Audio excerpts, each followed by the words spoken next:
प्रिय विद्यार्थियों, मैं हरदीप सिंह राजकीय महाविद्यालय पीपलखूट में इतिहास विषय में सहायक प्रोफेसर के पद पर पदस्थापित हूँ। आज हम बौद्ध साहित्य के बारे में चर्चा करेंगे। प्राचीन भारत में बौद्ध धर्म एक लोकप्रिय धर्म था एवं बौद्ध साहित्य का सृजन भी प्रचुर मात्रा में हुआ। इस साहित्य से न केवल ऐतिहासिक महत्व की नवीन सूचनाएं मिलती हैं, बल्कि अन्य स्रोतों से ज्ञात जानकारी का तुलनात्मक परीक्षण भी होता है। बौद्ध साहित्य पाली, बौद्ध संस्कृत एवं विशुद्ध संस्कृत इन तीनों भाषाओं में मिलता है। आरंभिक बौद्ध ग्रंथ पाली भाषा में हैं।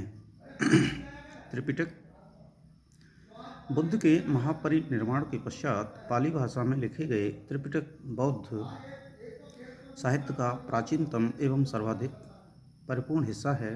त्रिपिटकों से ईसा पूर्व की शताब्दियों में भारत के सामाजिक एवं धार्मिक जीवन पर पर्याप्त प्रकाश पड़ता है। ये तीन पिटक हैं: विनय पिटक, सुत्त पिटक एवं अभिधम्म पिटक। इन त्रिपिटकों या तीन पिटकों में बुद्ध के मूल कथनों एवं प्रवचनों को शुद्ध रूप में संकलित करने का प्रयास किया गया है।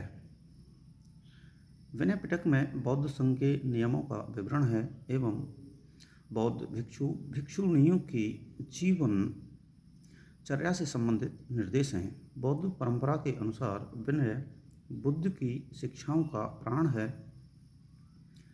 जब तक विनय है तभी तक उनकी शिक्षाएं विनयो नामा बुद्ध सा सनस्सा आयु विनय ठीते शासनम ठीतम होती। सुत्त पिटक में बुद्ध के उपदेशों पर आधारित बौद्ध धर्म के सिद्धांतों का विवेचन है, जो अनेक रूपकों, कथानकों एवं उदाहरणों के माध्यमों से किया गया है। सुत्त पिटक में 5 निकाय हैं, जो इस प्रकार हैं: दीघ निकाय, मध्यम निकाय, संयुक्त निकाय, अंगुत्तर निकाय एवं खुद्दक निकाय। इनमें से खुद्दक निकाय 15 स्वतंत्र लघु ग्रंथों का संग्रह है, जो इस प्रकार है: खुद्दक पाठ, धम्मपद, उदान, इति बुत्तक, सुत्त निपात, विमान बत्थु, पेत बत्थु, थेर गाथा, थेरी गाथा, जातक, निर्देश, पटी, सम्मी, दा मग्ग, बुद्ध वंश एवं चर्या पिटक।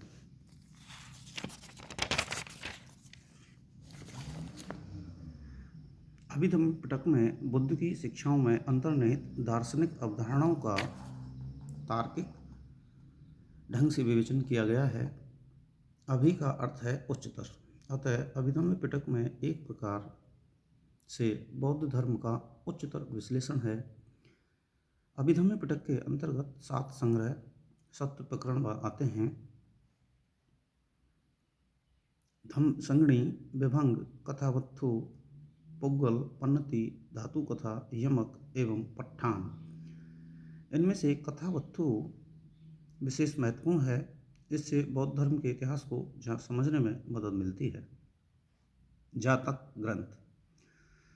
जातक ग्रंथों में बुद्ध के पूर्व जन्मों की कहानियाँ दी गई हैं। बौद्ध परंपरा के अनुसार कुल 550 जातक कथाएं हैं।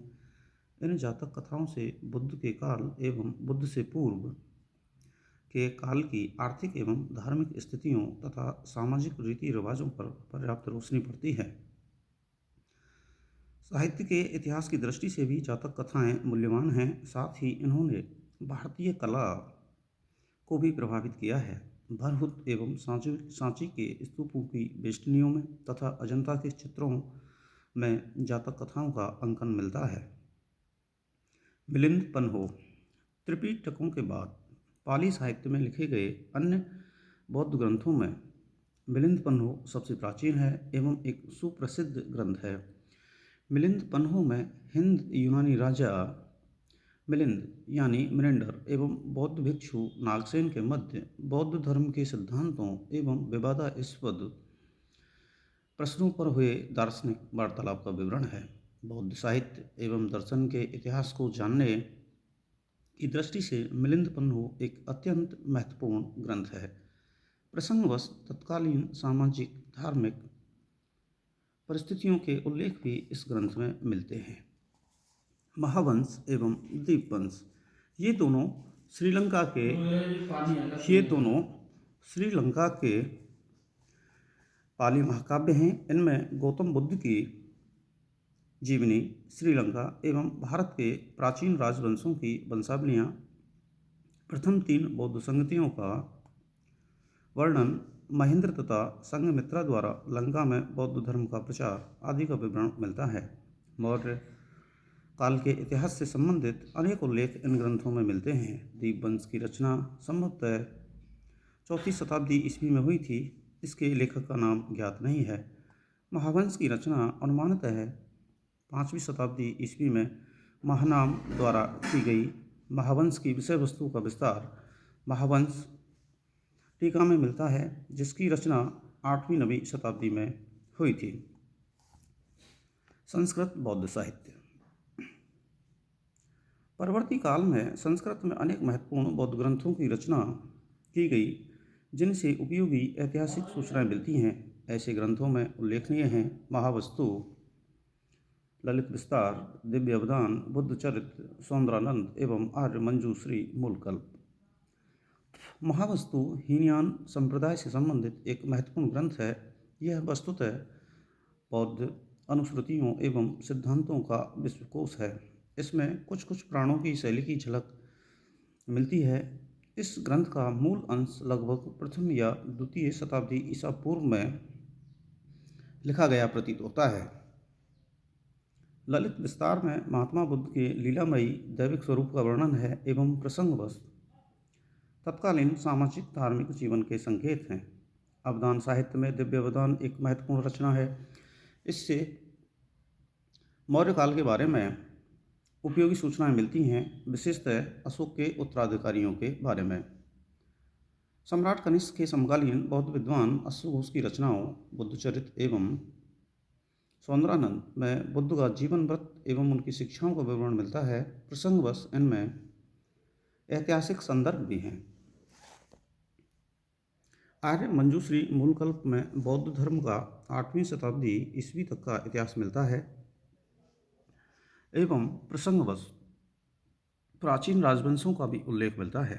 इस ग्रंथ से नंद राजाओं, चाणक्य, चंद्रगुप्त मौर्य, बिंदुसार आदि के संबंध में उपयोगी जानकारी मिलती है।